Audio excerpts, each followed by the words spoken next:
Welcome back, everybody. Today I wanted to take some time to look at the Storm Parallax versus the Roto Grip nuclear cell side by side, as I mentioned them together in the first Parallax video. My first thought was they're pretty close in use case, even if you might think the shapes are a bit different. These are both mid-define balls in my arsenal categories. I had over-under with both balls in the out-of-box 1500 grit polished surface. I did the exact same thing to both balls, which was touch them lightly with a used 2000 Abralon pad to knock a bit of that mirror finish off. Once I did that, both balls became dynamite.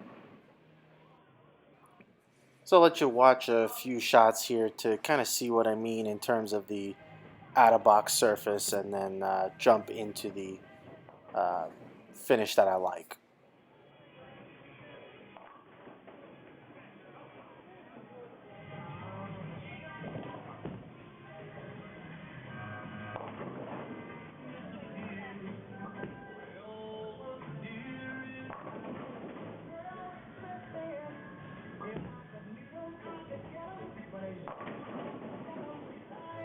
So moving right to comparing them in that little light scuff finish, if you watch the original videos, you will know how much more consistent they became for me.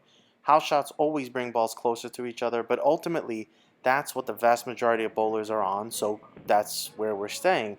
The Parallax is a hybrid while the nuclear cell is a pearl, but if you didn't tell me, I probably wouldn't be able to tell the difference. Both have big asim cores, both respond pretty well to friction. The nuclear has a harder or quicker response to friction, whereas the Parallax is just a touch smoother to transition. So, maybe that's kind of where the hybrid versus Pearl comes in. But the reality is there is a touch more responsiveness from the nuclear, but the use case between these two balls is pretty much the same. They both have the quintessential Storm reaction, although one could argue typically the Roto side is a touch smoother than the Storm side.